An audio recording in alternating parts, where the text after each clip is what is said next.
Hello there, and welcome to a statistical analysis of haunting and ghost rates across South London boroughs to determine which has the highest per capita or household rate of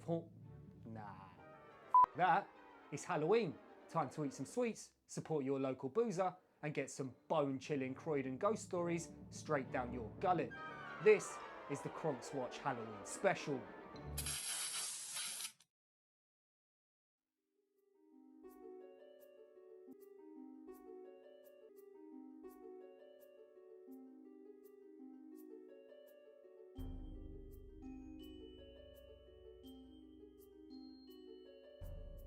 As well as all the vampires that have sucked the council dry over the years, Croydon, where I'm from, is one of the more haunted parts of Greater London.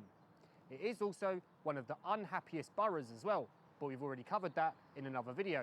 In this episode, we'll look at such ghostly apparitions as an old woman murdering people in a high street pub and then disposing of their remains in a boiling pot, a medieval archbishop who disappeared in the 1960s, the Lloyd Park ghoul, and a nun who haunts an airport runway. Join us, Cronx Watch, as we go on a whistle-stop tour of Croydon's most haunted areas, mostly in the daytime by the way, because I'm scared.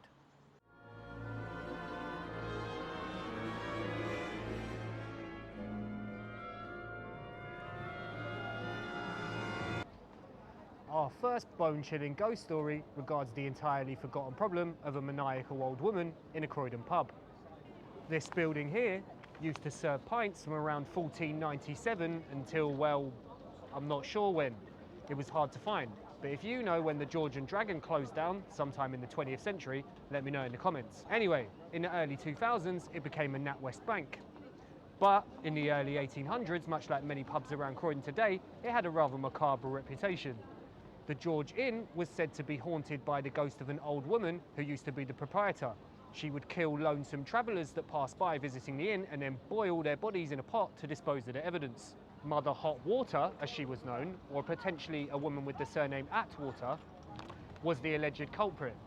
As well as boiling down guests of her inn into pots, she also apparently had a paranormal closet in the gaff that would do all her washing if she left things in there overnight. That's not that impressive, love. You can buy one of them from Curry's in 5 minutes. The earliest written record of this story that I could find comes from the 1866 book Reminiscences of a Country Journalist by Croydon-born writer Thomas Frost, although he said the story dates back at least 2 centuries before that.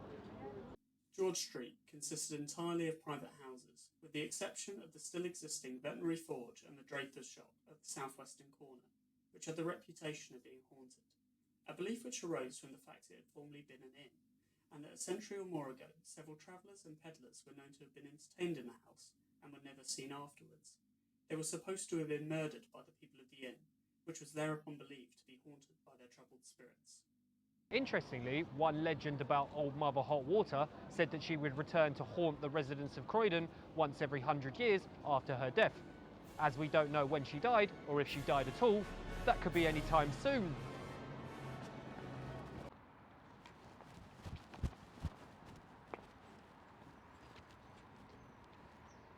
Outside of the town centre, there are plenty of otherworldly goings-on throughout Croydon Borough. The famous old Croydon Airport behind me had The famous old Croydon Airport behind me had plenty of deaths over the years while it was in service. It's gone! Look! My God! Not least of which was a group of nuns who died in a plane crash here in 1947. Airline owner and pilot Edward Spencer died alongside 12 of the 22 people on board when his Dakota C-47A crashed into the runway shortly after takeoff. It has since been reported by many local residents that the ghosts of several of the nuns who perished still haunt the nearby Roundshaw housing estate, which was built on top of the old airport. It was also, supposedly, while still an airport, haunted by the ghost of a Dutch pilot who died after a crash here in 1936. That same year, a pilot was about to take off from Croydon Airport when he heard a disembodied ghost behind him warn him of incoming fog. Despite there not being any fog at that time, the pilot was so shaken up he cancelled the flight, and then an hour later, thick fog rolled in.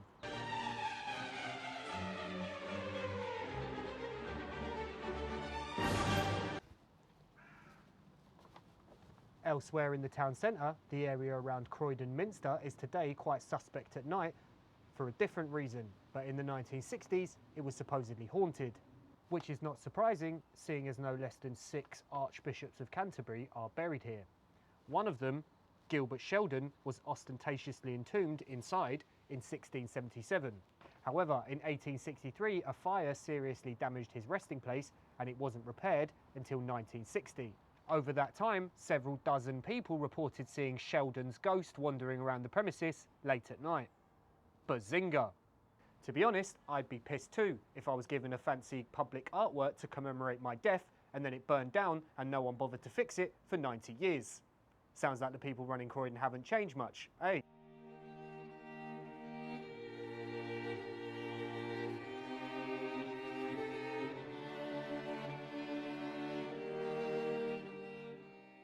So apparently, this grand old place, Selhurst Park, is haunted by the ghost of a former goalkeeper, Billy Callender, who hung himself from the goalposts on the field here in 1932 after being heartbroken at the death of his wife. As well as that lovely story, many younger Crystal Palace fans might not know, given the club's recent trophy-winning performances, that for a long time, many locals considered Selhurst Park cursed. In the 1970s, former Palace manager Malcolm Allison hired hypnotist and illusionist Ronald Markham, known as Romark, to improve the team's fortunes. However, after a dispute with the club over payment, Romark apparently cursed the club and Selhurst Park, culminating in Crystal Palace's 2-0 defeat to Southampton in the 1976 FA Cup semi-final. Romark also apparently once levitated a Southampton kit attendant in the home changing room and tried to drive through Ilford while blindfolded, but ended up crashing into the back of a parked police car. The illusionist and probable conman died in 1982. Meanwhile, Crystal Palace have done all right for themselves, thank you very much, and the only ghostly figure in the home dressing room nowadays is that of Pep Guardiola, wondering where it all went wrong.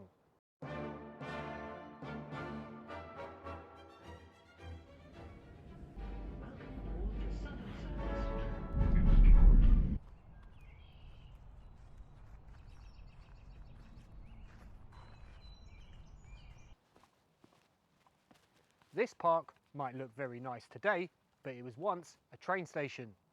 A haunted train station nonetheless. I heard several ghost stories online about this unassuming park.